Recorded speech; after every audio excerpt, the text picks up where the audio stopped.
ગાયુની સેવા કરે છે, કેટલી કેટલી ગાયું રાખે છે, ગાયું આરે મને હું રાજી થાવ, મારે કાંઈ લઈ લેવું નથી, પણ અમને હારા હોય ગમે એ વાત હકીકત છે. ગોવાળ ગાય દોતો હોય, આંચળના મોઢિયા પાસે ઈતળી ચોટી હોય, ઈતળી નામનું જંતુ થાય અને લોહી પીતી હોય તો ગોવાળ દૂધ આમ ધારા કરે ને, દોવે ને તો દૂધની ધારા ગાયના આંચળમાં ચોટેલી ઈતળીને ભટકાય. મોઢિયા પાસે ચોટી હોય ને તો ઈતળી ધીરેક દિન ઉપર વહી જાય, ન્યા માટે લોહી પીવા.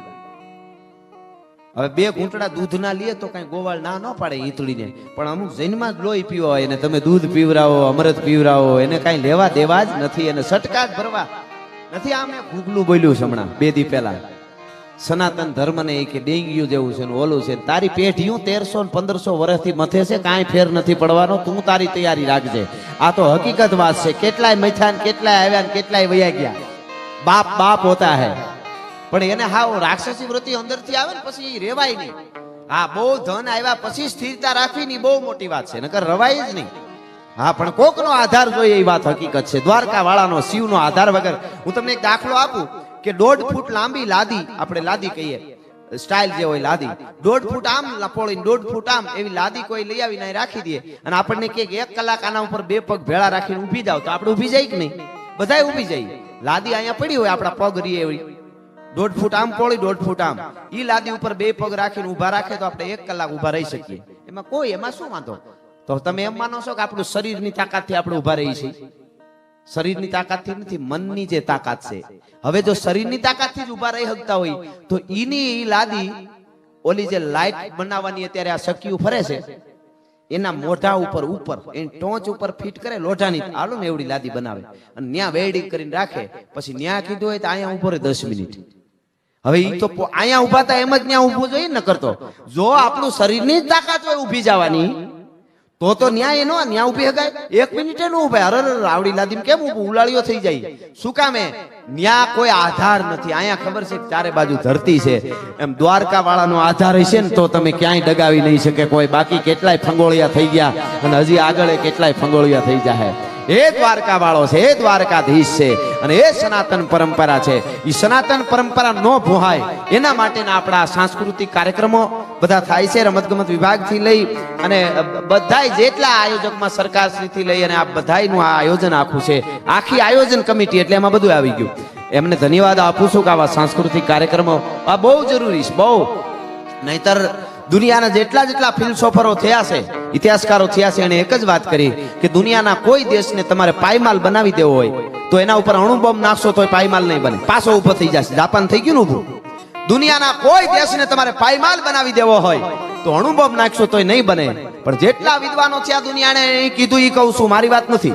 પણ કોઈ દેશને તમારે ભિખારી અને પાયમાલને કંગાલ બનાવી દેવો હોય, અત્યારની ભાષામાં કહી તો પૂરું કરી દેવું, નપુસંગ બનાવી દેવો હોય તો ઈ દેશને એના સુરવીરો, દાતારો અને સતી નારીઓ અને એનો ઇતિહાસ જે છે, સાહિત્ય અને ઇતિહાસ ભૂલવી દો એટલે એ પાયમાલ બની જશે. એમાં બીજું કાંઈ નહીં કરવું પડે. આવું દુનિયાના વિદ્વાનોએ કીધું છે, એ ન થાય. એટલે આપણે અહીંયા આમ દ્વારકામાં દાખલ થાય ત્યાં દ્વારકા વાળાની ધજા જોઈ ત્યાં હૈયામાં વાઇબ્રેશન આવે કે મારો બાપલિયો જાણે મને તમને બોલાવે છે.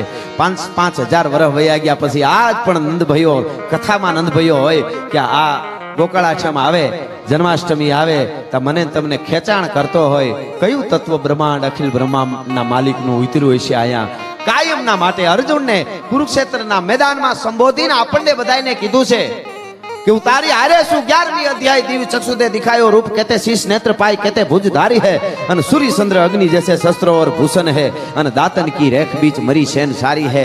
ઈ દ્વારકા વાળો, ઈ ભગવાન કૃષ્ણ કનૈયો બહુ આપણને જે આપણા ભાગ છે કે અહીંયા આવ્યા છે ગુજરાતની ધરતીમાં, સૌરાષ્ટ્રની ધરતીમાં, ઓખાની ધરતીમાં બેઠા છે ભગવાન.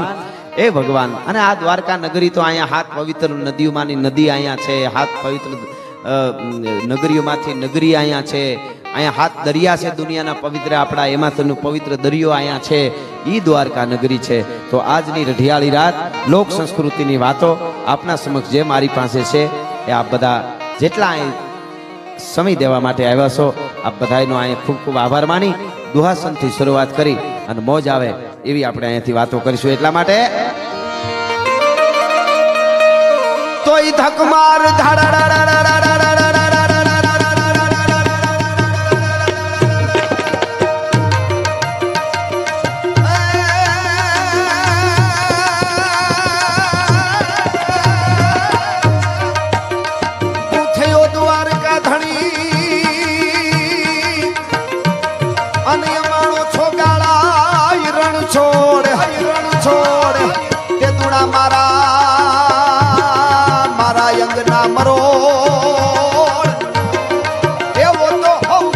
બદલાણ હામળા મહાદેવ હર મહાદેવ હર મહાદેવ હર મહાદેવ આ શ્રી રામ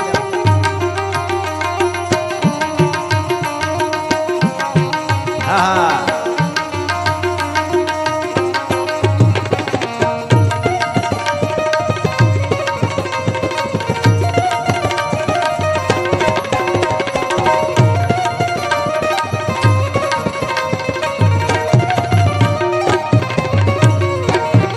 દ્વારકા નગરીમાં કેવો આનંદ છે આ હાતમ આઠમ નો ઈ કેવું હોય મારે અહીંયાથી તો અરે ખમા મામ ગુરુ ખમા ખમા મામ જાંગર ખમા ખમા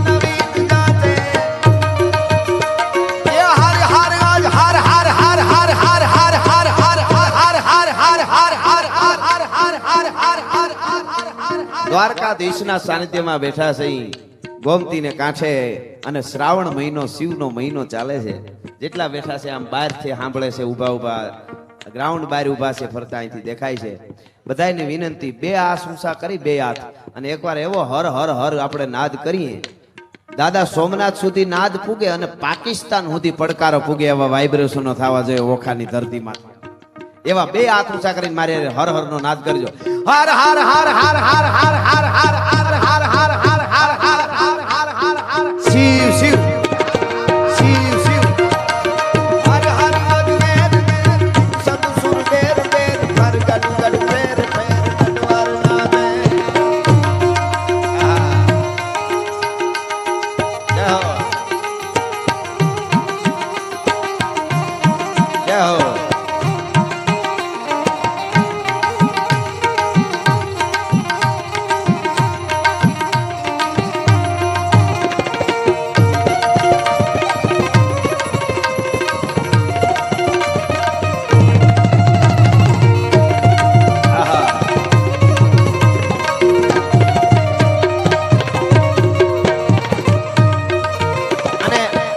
દુહા મને કહેવાનું મન થાય આવો સમજદાર ડાયરો બેઠો છે એટલે અમારા ભગત બાપુને એક બહુ સારો જીવનમાં ઉતારવા જેવો દુહો છે કે કાગ બાપુ જંગલમાં ફરવા માટે ગયેલા અને ચણોઠી જોઈ એને લાલ ચણોઠીને આમ જોઈ તો હાથમાં લઈને કીધું વાહ વાહ વાહ વાહ ભગવાનની કેવી રચના છે વગડામાં આવી રૂપાળી ચણોઠી બનાવી કેવી રૂડી છે ચણોઠીને જોઈ અને જોતા જોતા જોતા આમ જોઈને તો મોઢું હાવ કાળું તો કાગ બાપુને વિચાર થયો કે આવી રૂપાળી ચણોઠીને મોઢું કેમ કાળું ભગવાન કોઈથી ભૂલ ન કરે કાંઈક કારણ હોવું જોઈએ પાણો લઈને ચણોઠીને ભાંગી નાખી અંદરનો ગરીબ ખાધું અંદરથી કાઢીને ચણોઠીમાંથી તા તો કડવું ઝેર અને કાગ બાપુએ મને તમને જે દુહો કીધો છે જીવનમાં ઉતરવા જેવો શું કહે છે સાંભળજો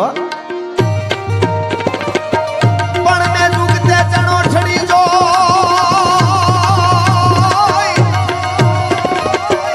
મેં દુખતે ચણોઠી જોઈ તો ગળા લગાડ ગોરી ઘણી સમજ્યા જેવું હવે છે સમજ્યા જેવું શું કે છે પણ જેના